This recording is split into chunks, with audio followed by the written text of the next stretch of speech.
Hai semuanya, aku Amelia Rosa, aku dari staf pemasaran dan admisi Telkom University, dan aku memang bertugas untuk membuat promosi dan juga event untuk teman-teman kelas 12. Nama saya Dedi Anwar dari Geprek HM Tobat. Oke, halo semuanya, perkenalkan saya Rifat Habibel Givari dari Digital Public Relation Telkom University. Saya hari-hari aktif sebagai mahasiswa Telkom University. Oke, kalau menurut aku zero waste itu secara garis besar adalah proses pemilahan sampah sih. Jadi kalau misalnya memang dari sampah yang bakal bisa diubah kembali atau bisa diproses kembali untuk menjadi suatu barang mungkin atau suatu hal yang memang lebih bermanfaat. Oke, mungkin kalau menurut saya pribadi, zero waste itu merupakan upaya untuk mengurangi sampah dengan membiasakan diri kita menggunakan barang yang bisa digunakan berulang kali.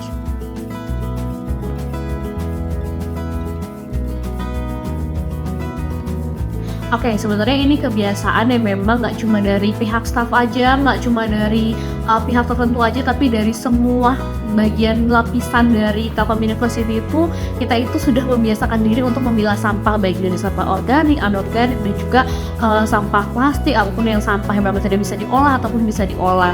Jadi memang banyak sekali titik-titik yang ditaruh nih untuk mengelompokkan 4 macam sampah tersebut, kayak gitu. Jadi memang kita sudah dibiasakan dari hal tersebut, dan juga nanti akan mulai nih dipisah-pisahkan lagi. Nanti juga akan ada yang bisa dimanfaatkan sebagai pupuk, karena kita kan juga kampus hijau ya, jadi memang kita akan melakukan beberapa penanaman. Itu kalau misalnya teman-teman lihat ada di area gate 4 atau di belakang, itu tuh biasanya kita melakukan pemilahan sampah dan juga nanti akan dijadikan sebuah pupuk kayak gitu.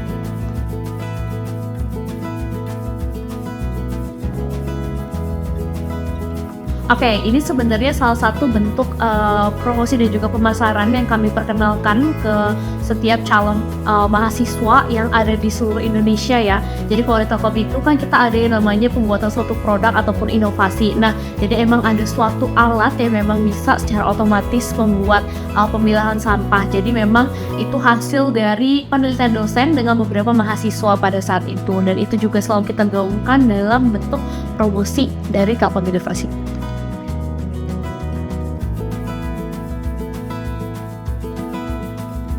Kebanyakan sih yang paling sering sih dari kertas nasi sama itu apa sih envelope bekas makan gitu. Kalau sisanya sih paling kulit bawang merah, bawang putih gitulah, sayuran gitulah. Tapi nggak tiap hari kalau itu.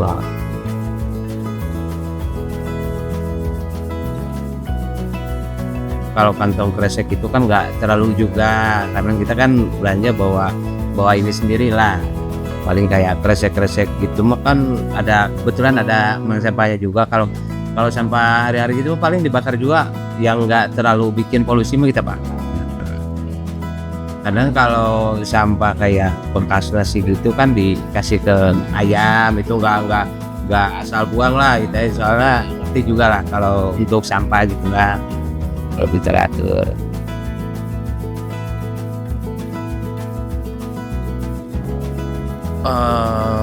Kalau dari saya sendiri sih masih cukup sering, karena beli makan atau minuman kemasan gitu lebih praktis sih daripada yang biasanya.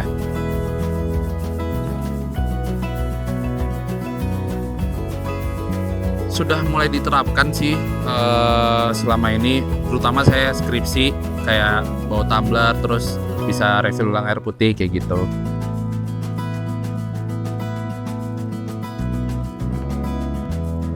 Kalau menurut saya sih sulit mengubah kebiasaan kayak beli makanan kemasan yang lebih praktis, sama mungkin nggak semua tempat ada buat refill air mineralnya kali ya.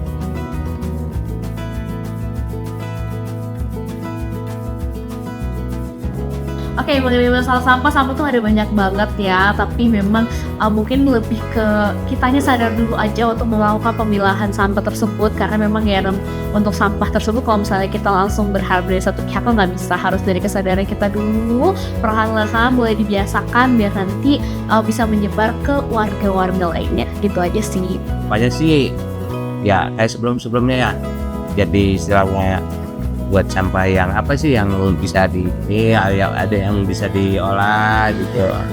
Yang kedepannya sih seperti lah. Kayak kemarin sempat sih sampai beberapa hari gitulah. Ya mudah-mudahan kedepannya ya di ini lagi lah buat terutama pemerintah setempat juga lah buat Jawa Barat. Oke, mungkin pesan dan harapan saya untuk masyarakat Indonesia, terutama mahasiswa Telkom University, untuk dapat meningkatkan kesadaran karena perubahan kecil yang kita berikan memberikan dampak besar bagi lingkungan sekitar. Terima kasih.